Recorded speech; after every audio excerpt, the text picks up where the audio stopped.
कि मैया को संदेह हो जाए। मुझे जाना होगा शनिदेव। प्रभु, कृपया अपने विराट रूप के दर्शन दीजिए।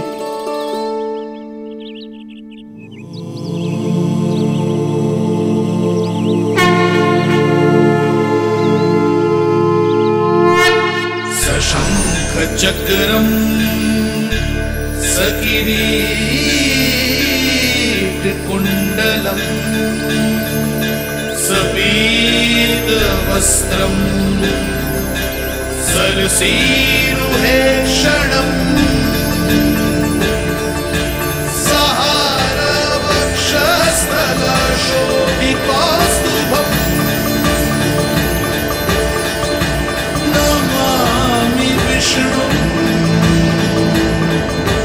शिरसा चतुर्भुजम।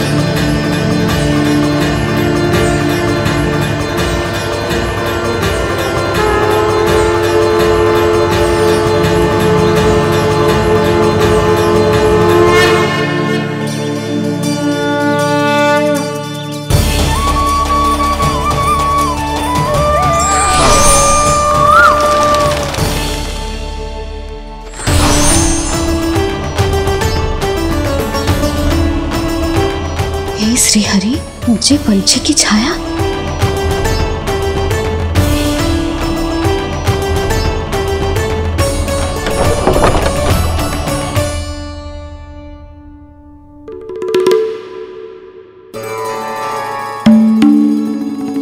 यशोदा, क्या हुआ?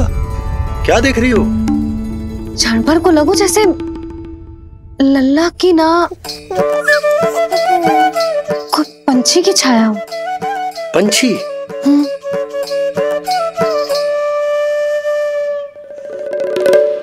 अब ना मुझे तो लग रहा है जो गिलहरी की छाया।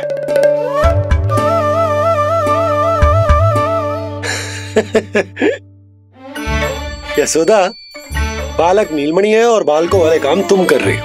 अरे प्रकाश और छाया से खेलने का काम लल्ला के लिए छोड़ दो। अरे परंतु ये देखो, झरोका खुलो है, ठंडी बयार चल रही है, लल्ला को ठंड लग जाएगी। बंद करो, जाओ। हाँ हाँ हाँ लल्ला, ए लल्ला।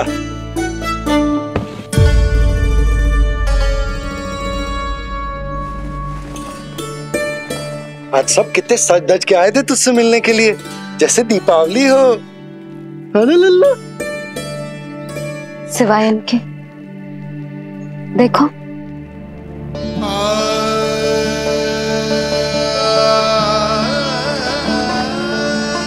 जब से चिच्ची मथुरा से लौटी है, इनका सजना सवरना सब छूट गया है। मैया, तब तो हमें अवश्य ही कुछ करना चाहिए। सुनो जी, हमें अवश्य कुछ करना चाहिए। जे इसे देखो, ना तो जे थको है, ना इसकी आंखों में नींद है। हो सकता है इसका भी मन हो अपनी बड़ी माँ से बात करने का।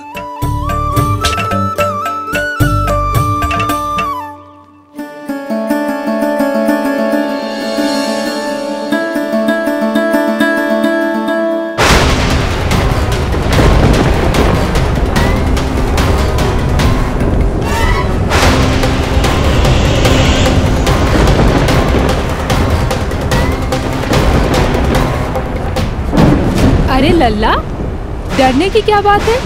बस थोड़ी आंधी तो है।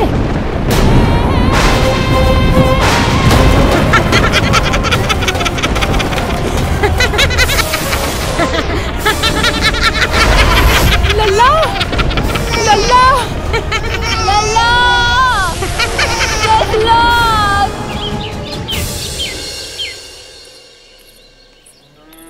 जिज्जी, अरे यशोदा, नंद भैया। चिच्ची, ये नीलमणि के षष्ठी पूजन का उपहार है।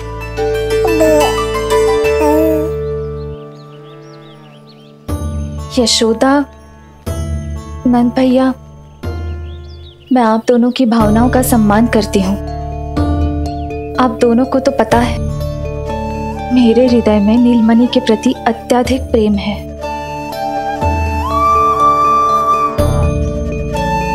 यशोदा, तुम तो जानती हो, मैं ऐसे वस्त्र नहीं पहनती। स्त्री का श्रृंगार उसके पति से होता है और मेरे पति तो उस महादुष्ट कंस के कारागार में बंदी है। ऐसे में इस रास रंग का झूठा दिखावा कैसे करूं नंद भैया? अभी समय नहीं हुआ है, इसीलिए विवश हूँ। पर आपका दुख मैं भली भांति समझता हूँ बड़ी माँ।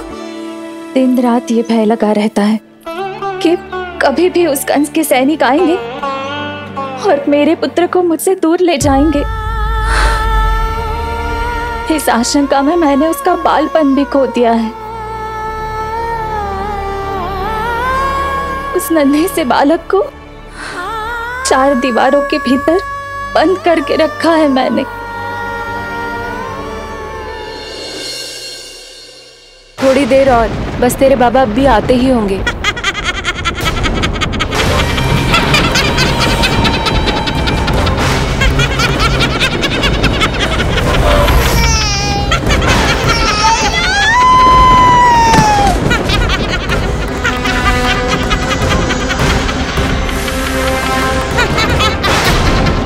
भाभी, आपका पुत्र हमारे नीलमणि का बड़ा भाई। आप उसे खुली हवा में सांस लेने दें। मेरा विश्वास करें, आप दोनों गोकुल में पूरी तरह सुरक्षित हैं। चिच्ची, नारायण के घर देर भले ही है, किंतु अंधेर ना है। बस कुछ समय का कष्ट और है चिच्ची, फिर सब ठीक हो जाएगा। और ये देखो, नीलमणि स्वयं आओ है आपको उपहार देने के लिए। इसे भी मना करोगे आप? नीलमणि, बस आज हट मत करना। मैं तुम्हारी ताऊ जी से मिलूंगी ना, तब नए वस्त्र गहने सब पहनूंगी, साज श्रृंगार करूंगी। तब पूर्ण अधिकार से देना तुम अपना उपहार, किंतु आज नहीं। बड़ी प्रसन्नता की प्रतीक्षा में छोटी छोटी प्रसन्नताओं को त्यागना नहीं चाहिए बड़ी माँ। जीवन तो परमात्मा का उपहार है, उसे जीना चाहिए। चिच्ची, बड़ी प्रसन्नता की प्रतीक्षा में जीवन की छोटी छोटी प्रसन्नताओं का त्याग ना करना चाहिए। जीवन तो परमात्मा का उपहार है, जीवन तो जीना चाहिए। नंदराज, नंदराज, नंदराज, क्या हुआ? भोला, बंसी, तुम दोनों यहाँ? जी वो उपनंद जी ने कही थी कि आपको वार्षिक कर के बारे में स्मरण करा दूं, इसलिए हम दोनों चले आए। अरे हाँ, नीलमणि के आने की प्रसन्नता में मैं तो भूल ही गया था। अधिक देर होने पर कंस की दृष्टि में आने का संकट। कोई ना, मैं कल मथुरा जाकर कर जमा करा दूं। अरे किंतु कल तो लल्ला का पालना उत्सव है। सुनो जी, शीघ्र ही आना। भैया, हो सके तो अपने भैया और बहन देवकी का समाचार भी पूछ लीजिएगा। जी भाभी।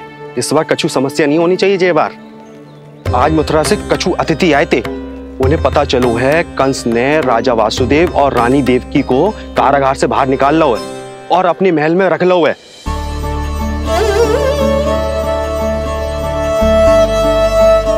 ये तो अत्यंत शुभ समाचार है।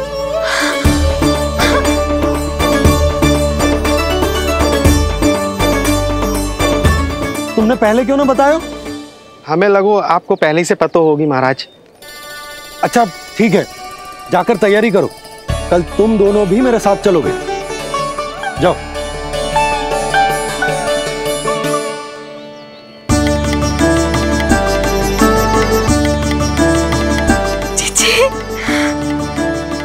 भाभी, यशोदा ने कहा था ना कि नारायण के घर देर अवश्य, परंतु अंधेर ना है। प्रतीत होता है हमारा नीलमणि सबके लिए सौभाग्य लेकर आया है। सच्ची भाभी, नारायण का वरदान है जे बालक।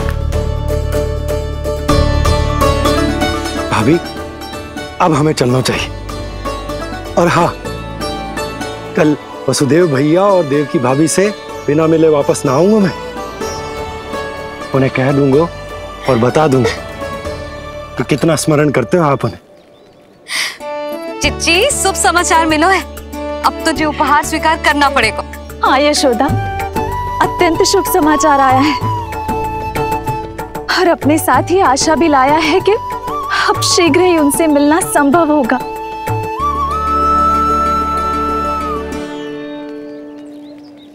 तुमने सत्य कहा था यशोदा, जीवन जीना चाहिए।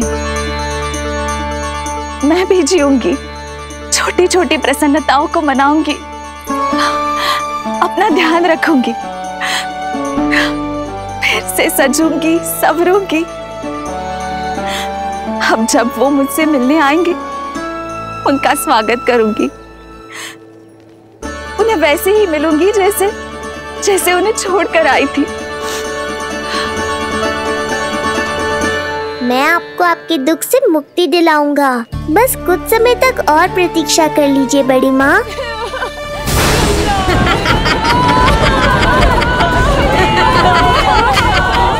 कब तक बचेगा शिशु विष्णु?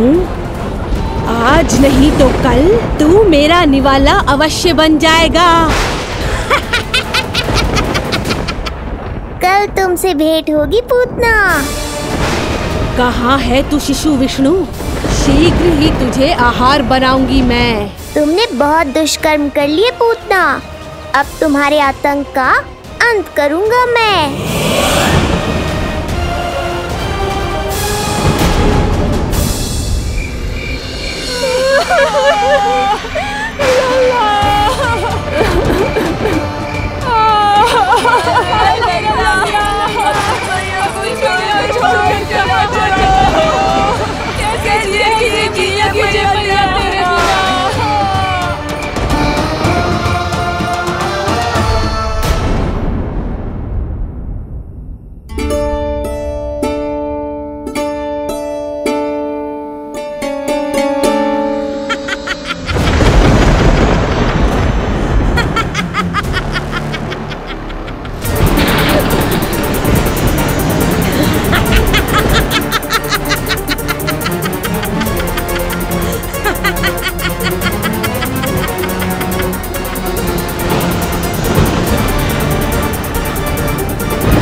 चिंता क्यों करती हो मैया?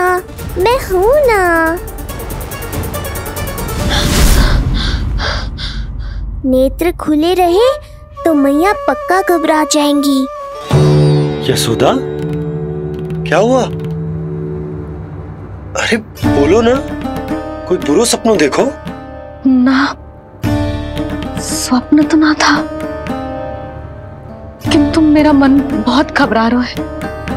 ऐसा लगो जैसे नीलमणि को कुछ। ये देखो, नीलमणि तो शांति से सो रहा है। तुम ना व्यर्थ ही व्याकुल हो रही। बाबा सही कह रहे हैं मैया, कुछ नहीं होगा मुझे। सुबह होने में अभी समय है। व्यर्थ की चिंता को झटक सो जाओ। अच्छा, ऐसे कैसे झटक दूं चिंता?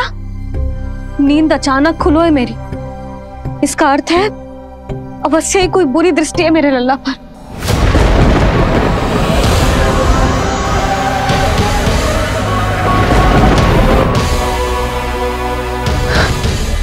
आप भी कल जा रहे हो मथुरा?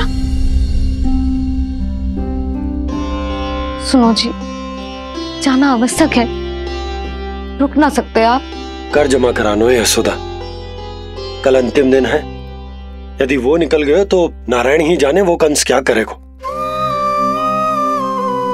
जानो आवश्यक। पिछले 6 दिन से नित्य कोई न कोई कर्मकांड संस्कार चल रहा है, इसीलिए तुम थक गई हो। तनिक विश्राम कर लो, सो जाओ।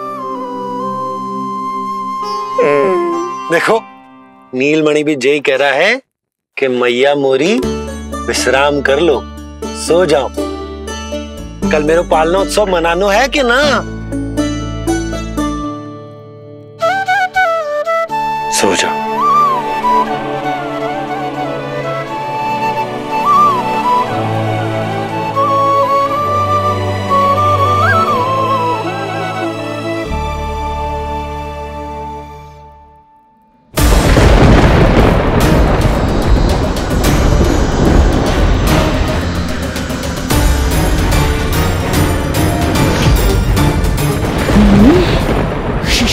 गंध।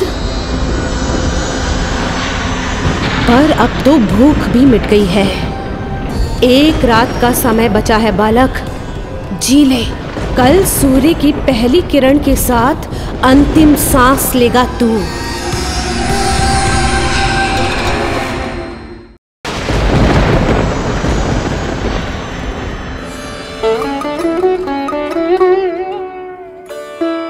संतान के लिए मैया का कैसा अद्भुत प्रेम है ये।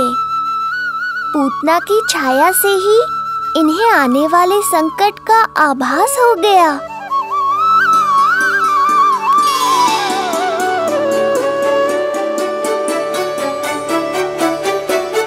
जब कोई बैलगाड़ी से यात्रा करता है तो गाड़ी पर चढ़ते ही सामान की गठरी नीचे रख देता है।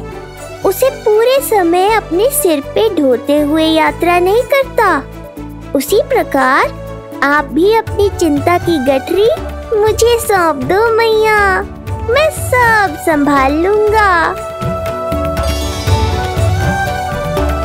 जैसे आप थपकी देकर मुझे सुलाती हो, वैसे ही आज मैं आपको सुलाऊंगा।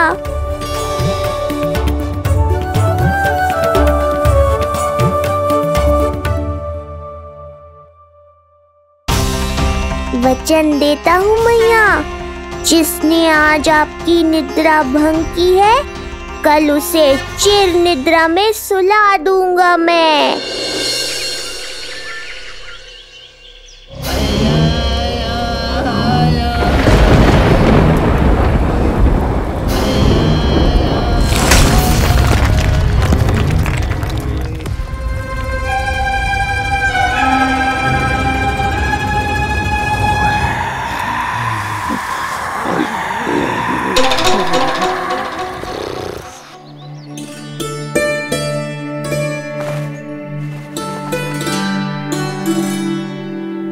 गाड़ी तैयार है नंदराज जी। उपहार और मिठाइयाँ तो ठीक है, किंतु भोजन रखो है कि ना? हाँ भाभी, रख दियो है। और भोजन ऊपर रखो है कि मिठाई? भोजन ऊपर रखो है भाभी। मुझे लगो ही था, अब मिठाइयाँ पिचक जाएंगी ना? हाँ भाभी, तो अभी मिठाइयाँ ऊपर रख देते हैं। क्या होगा बंसी भैया, फिर मिठाइयों का रस भोजन में चला जाएगा ना? मैया ऐसे पूछताछ करोगी तो हड़बड़ा तो जाएंगे ही। अरे भोला बंसी, अरे भोजन और मिठाइयों को अलग अलग रखो भाई। यही कह रही हो ना सुधा? अरे वाह, आज हमारा राजकुमार जल्दी उठ गए हो। इसे भी पता है पालना उत्सव में इसके बाबा ना होंगे इसके साथ, इसीलिए विदा करने आ गए हैं। फिर कोई ऐसो कर्मकांड ना होगो जब मैं ना हूं। बस आज जाने दे लल्ला, सबको जाकर अपने हाथों से मिठाइयां भेंट करूंगा और सबको बताऊंगा कि इतना सुंदर, इतना प्यारा लल्ला का बाबा बन गया मैं।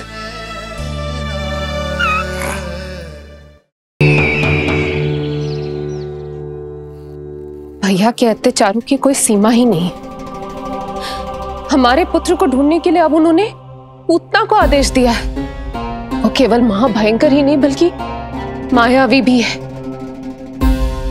हमें किसी भी प्रकार से ये सूचना गोकुल भिजवानी होगी। सत्य कह रही हो देवकी,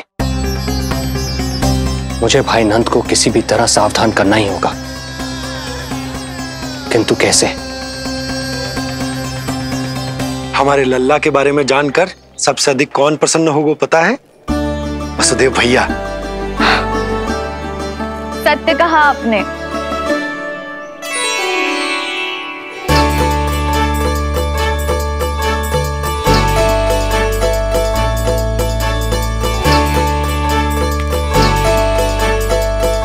बड़ी माँ, नए वस्त्रों में ये हुई ना बात। बहुत बहुत अच्छी लग रही हो रोहिणी जीजी, सच्ची।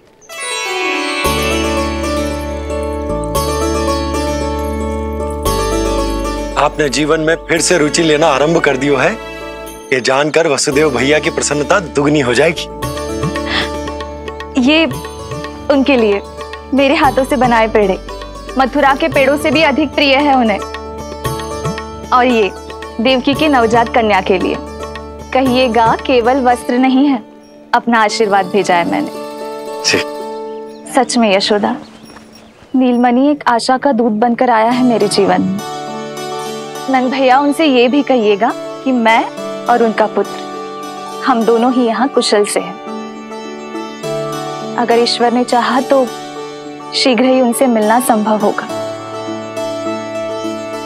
वसुदेव भैया और देवकी भाभी से बहुत सारी बातें करनी, यदि विलंब हो जाए तो चिंता मत कर। जाने से पहले अल्लाह को हृदय से तो लगा लो।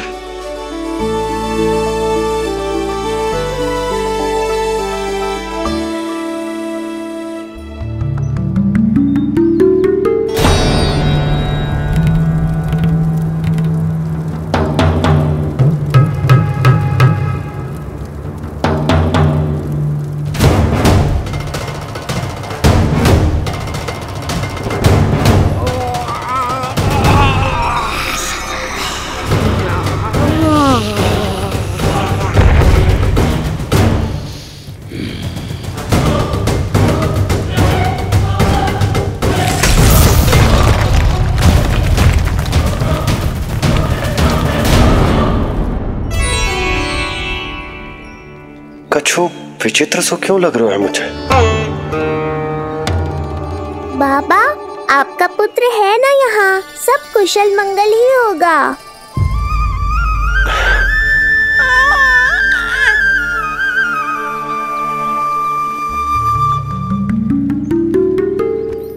चलता हूँ।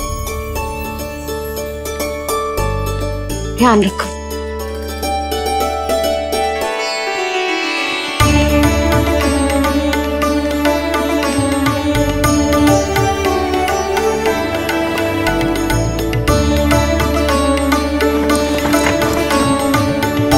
जय राम जी की। जय राम जी की।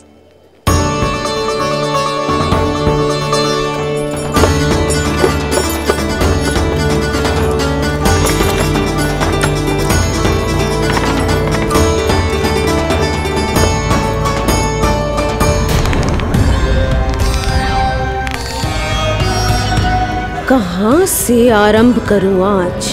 रजपुरा, रानी घाट, देतिया, बरसाना या गोकुल?